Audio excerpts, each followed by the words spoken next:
ya uji terhadap beberapa hewan uji, dan sebenarnya kalau pada manusia sih saya belum temukan untuk kasus RCT-nya, mungkin gitu belum ada, tetapi kalau untuk case study-nya itu banyak gitu. Nah, dari beberapa studi-studi itu memang pasien ini tidak menunjukkan gejala kecanduan, ya. Gejala kecanduannya memang belum muncul.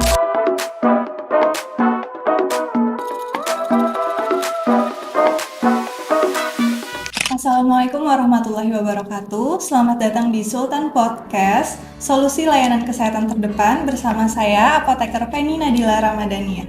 Hari ini di studio Sultan telah hadir bersama saya narasumber yang luar biasa, yaitu pengurus Ikatan Apoteker Indonesia cabang Banjarbaru, Ibu Apoteker Endang Kurniasi, dan juga salah satu dosen pengajar di Universitas Lambung Mangkurat, Ibu Apoteker Nur Cahaya. Assalamualaikum Ibu. Waalaikumsalam. Jadi gimana Ibu kabarnya hari ini? Baik. Sehat, alhamdulillah. Jadi alhamdulillah hari ini kita bincang-bincangnya santai aja Bu ya. Jadi pada kesempatan kali ini kita akan membahas tentang kesehatan salah satu tanaman yang sempat viral di Kalimantan Selatan, yaitu polemik mabuk kecubung. Nah, jadi yang melatar belakang ini sebenarnya salah satu berita yang kan sempat viral tuh Bu. 49 orang masuk ke rumah sakit jiwa dan 2 diantaranya itu meninggal dunia. Nah, itu yang pertama nih, buah kecubung itu sebenarnya seperti apa dan asalnya dari mana? Buah kecubung itu mungkin sering dilihat ya, kalau mungkin kita di pekarangan atau di rumah-rumah tuh kadang ada dia dengan ciri khas itu bunganya semacam trompet ya. trompet disebut bunga trompet. Bunga trompet, iya dari bunganya karena mungkin keindahan bunganya itu ya. Tapi mungkin kalau di Banjarmasin tetap disebut kecubung kali Kecubung ya, mungkin kalau di luar, karena di Banjarmasin karena udah lama juga orang tahu ya kalau kecubung itu banyak ditanam, dan mungkin ada yang beberapa tahun juga kalau itu bisa membuat halusinasi.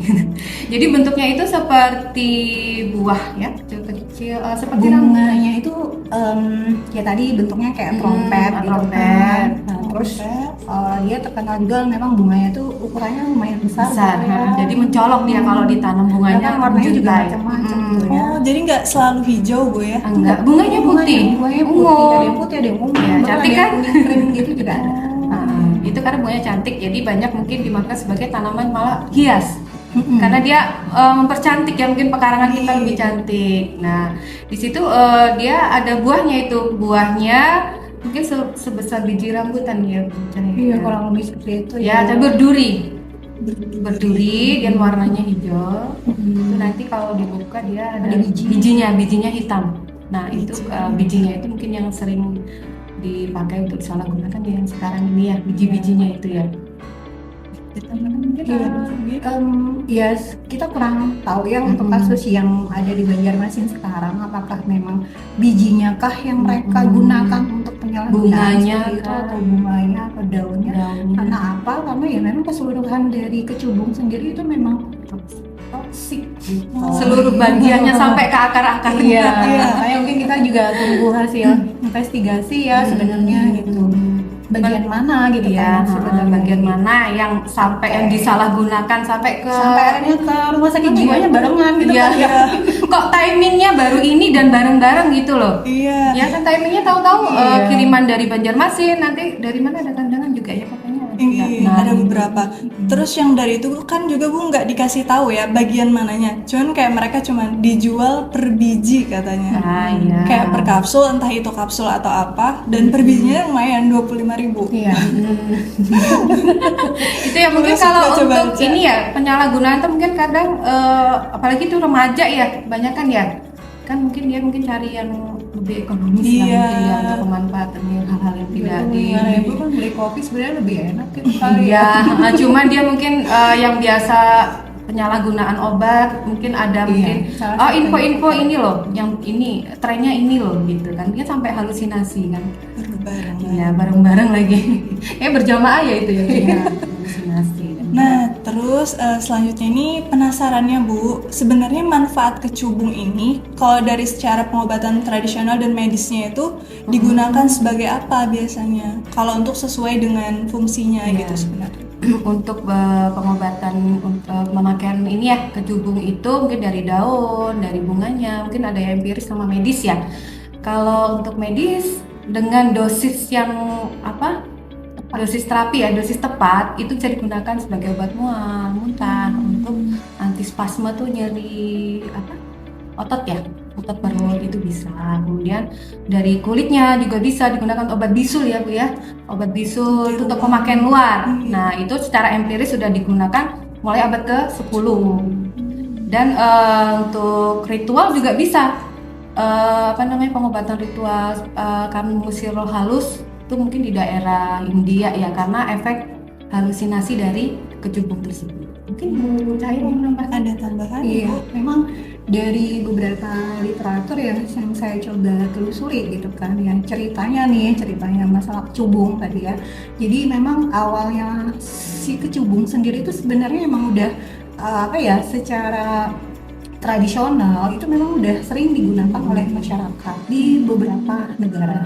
Sebagai contoh misalkan di negara Cina misalnya ya.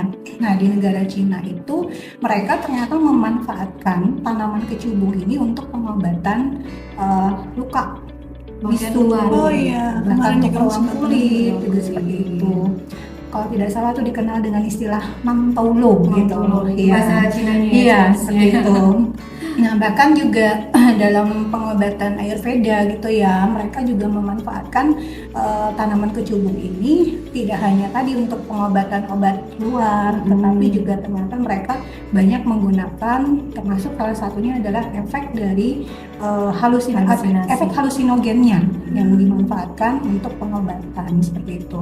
Bahkan juga ada yang beberapa saya pernah baca itu yang untuk mendapatkan efek halusinogennya yang begitu kuat itu harus dicampur, ada yang dengan alkohol, ada yang dengan anggur seperti itu. Nah itu memang mereka menginginkan ada efek halusinogennya muncul karena di situ ternyata mereka memanfaatkan untuk pengobatan dia sebagai betul-betul sebagai halusinogennya seperti itu. Nah akhirnya berkembanglah gitu kan pengobatan ini masuk ke istilahnya pengobatan secara ilmiah, kemudian dibuktikan, akhirnya di dunia medis pun digunakan gitu. Karena penelitian dulu ya, iya, medis karena ya, secara dari- empiris dulu, semua itu secara empiris. itu ternyata kan kandungannya itu yang dimanfaatkan untuk pengobatan secara medis gitu. Karena mengandung alkaloid ya, beberapa alkaloid Iya. ya untuk kecubung ini. Kandungannya kan macam-macam ya sebenarnya. macam-macam. Kalau kita bicara kandungannya apa sih gitu, komposisi biokimianya apa gitu kan. Nah komposisi biokimianya itu ya sama sih kayak tanaman herbal lainnya gitu kan ya. Ada karbohidrat, ada protein juga, fatnya juga ada gitu. Kemudian selain tadi alkaloid itu adalah kandungan utamanya dia, Paling tapi besar juga ya, iya alkaloid. terbesarnya. Alkaloid. Dan ternyata dia juga ada kandungan lainnya, termasuk fenolik juga. Makanya kalau kita lihat dari ini kan contoh ini ya alkaloidnya gitu. Nah alkaloidnya itu kan tadi dikatakan bahwa dia mengandung alkaloid, contohnya apa? Atropin. Kemudian ada skopolamin, kemudian ada hyoscyamin. Nah ternyata kalau kita telusuri lagi di dalam gugus struktur dari si tadi macam-macam alkaloid tadi itu juga ada gugus fenoliknya gitu. Nah artinya apa? Makanya tadi dikatakan dia tidak hanya kandungan alkaloid tetapi juga banyak kandungan-kandungan lainnya. Tapi memang yang terbesar diketahui yang memang punya efek untuk menuju tadi ke efek halusinogennya itu adalah si alkaloidnya, dan kandungan terbesarnya itu adalah si skopolamin. Kan semuanya itu di semua bagian tanamannya gitu. Ada Iya, skopolamin. bunganya. Semua kandungan alkaloidnya ada. Tinggal nanti yang membedakan, kalau saya baca ya dari salah satu jurnal itu yang membedakan dia termasuk tanaman yang masih kategori muda atau dewasa gitu. Nah, yang muda itu yang memang kandungan alkaloidnya yang terbesar. Iya, pasti akan berbeda di daun berapa konsentrasinya. Akan menurun berarti Bu ya semakin tua. Iya, Semakin tua. dia. Mungkin kalau kita di belajar farmasi ya, Mm-mm. tentunya kita juga udah paham nih Iya. kan. Sama kayak Iya. manusia dengan Iya. organ yang juga Mm-mm. menurun untuk ini metabolisme. Kandungan yang muda lebih tinggi.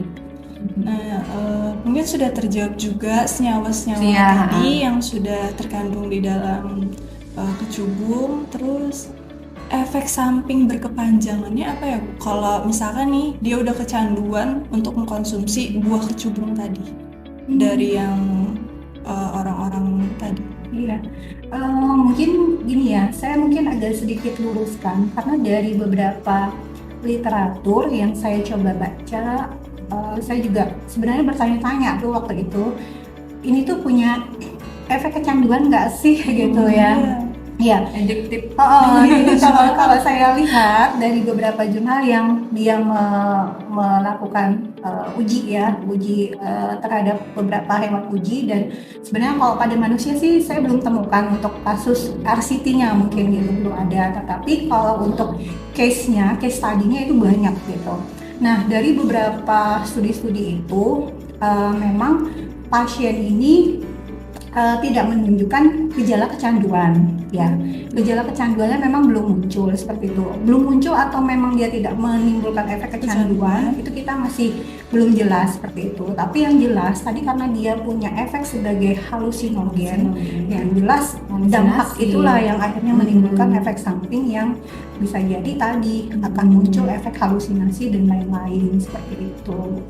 Nah, saya pernah membaca nih ya beberapa studi, dia menggunakan studi kasus gitu. Ada memang beberapa contoh kasusnya nih, ada seseorang yang menggunakan kecubung, dalam artian di sini dia memang penyalahguna kecubung, dan dia menggunakan lebih dari setahun. Nah, dia menggunakan lebih dari setahun, di situ efek yang muncul adalah memang di awal adalah efek halusinasi dan lain-lain. Tetapi ternyata semakin lama dia menggunakan, Semakin banyak dosisnya, semakin akhirnya efek sampingnya itu pun juga tidak hanya muncul halusinasi gitu.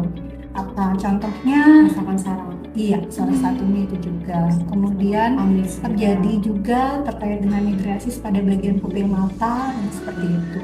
Artinya apa? Ketika ini digunakan secara berkepanjangan, maka pada akhirnya efek samping yang hanya berupa halusinasi mungkin, tetapi akan lebih menjadi parah seperti itu. Nah, kalau pada kasus kita yang ada di Kalimantan Selatan sekarang mungkin ya, ini kan kita juga masih proses investigasi ya.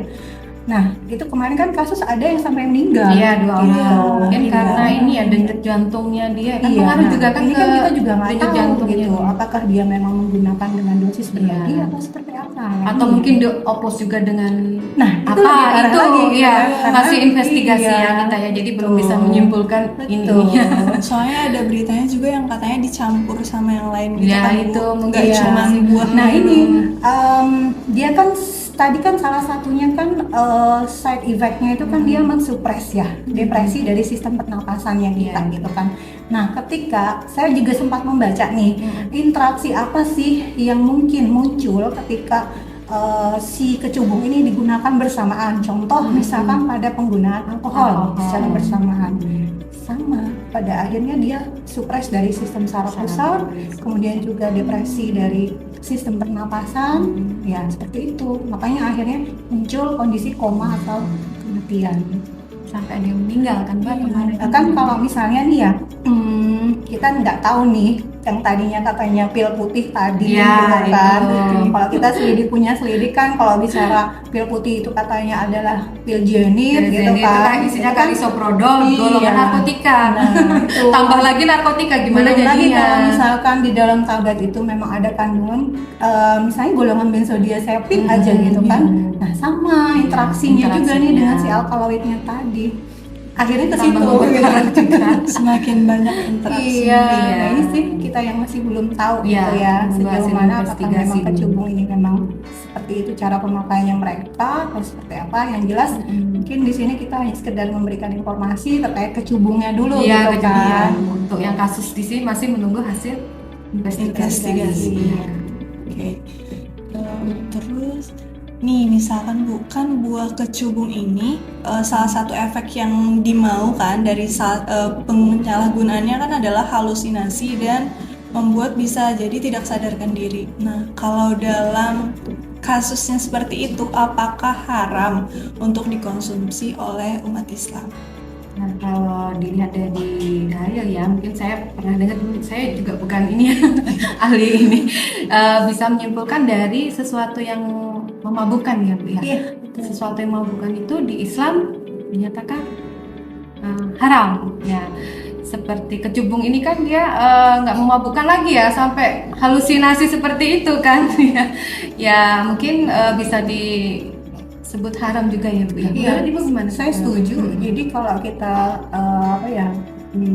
secara kalau dasarnya ini memang berdasarkan hadis Nabi ya, bahwa segala sesuatu yang memang memabukkan, bahkan itu membawa kepada kemudaratan, tentunya haram.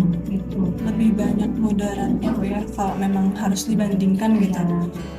Jadi tentunya kita ya sebagai farmasis mungkin perlu edukasi nih sebenarnya, apalagi untuk para remaja ya yang masih mungkin masa-masa peralihan dia mungkin puber itu ya, mungkin pengen mencoba ini mencoba itu, mungkin dengar ini mungkin kecubung enak minum ini gitu.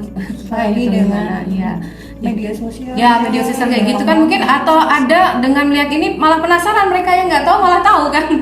Jadi ya kita sebagai farmasis ya kita perlu juga memberikan promotif edukasi kepada peran AI di sini ya. mungkin digabungkan dengan seperti kita beri penjualan lapsa itu ya. Betul. Itu kan bisa juga kita masukkan nanti ke depannya.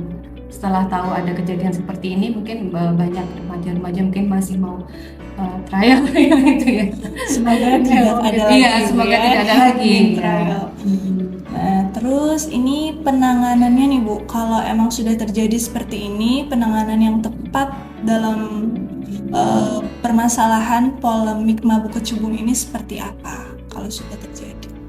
Ya, penanganannya ya yang jelas kan tadi kita mungkin ini kita juga beritanya kan masih ibaratnya masih abu-abu nih gitu ya, apakah ini benar-benar dikarenakan mabuk kecubung yang beneran atau karena hanya istilah gitu ya, istilah mabuk kecubung gitu kan. Nah jadi mungkin satu hal yang perlu kita aware betul adalah bagaimana mungkin caranya kita memberikan informasi yang istilahnya apa ya, yang benar lah gitu ke masyarakat gitu, bahwa memang kecubung ini dia adalah satu tanaman yang bisa dibilang dia biasa lah ya gitu kan, tumbuh dengan seperti itu. Nah tetapi ternyata memang dia memiliki efek toksik.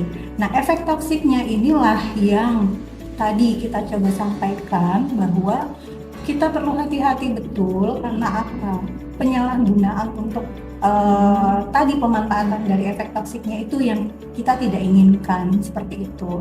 Dan kalaupun misalnya ya ada dari masyarakat, mungkin tetangga, mungkin anak atau kerabatnya mungkin yang mengalami kondisi kita sebut mungkin keracunan dulu ya, seperti itu. Keracunan dari kecubung, yang mungkin pertolongan pertama di awal adalah kita segera coba dibawa dulu ke unit gawat darurat di rumah sakit. Nah, nanti di rumah sakit pun akan dilakukan pemantauan. Evaluasi biasanya juga akan dilakukan tergantung pada kondisi pasiennya masing-masing. Separah apa gitu Iya, Bu? langsung dibawa ke unit gawat darurat aja. Misalnya ada kasus seperti itu ya. Artinya koordinasi semua masyarakat pun juga kita perlukan dalam hal Harus ikut andil dalam penanganan kasus ini Bu ya. Terima kasih banyak Ibu atas bincang-bincangnya hari ini. Baik, terima kasih kepada seluruh sahabat Sultan yang telah hadir untuk menonton video ini. Semoga dengan adanya program ini dapat membantu sahabat Sultan untuk lebih waspada dengan polemik mabuk kecubung. Saya Feni Nadila Ramadhania, pamit undur diri. Sampai bertemu kembali di program selanjutnya. Hanya di Sultan Podcast, solusi layanan kesehatan terdepan. Wassalamualaikum warahmatullahi wabarakatuh.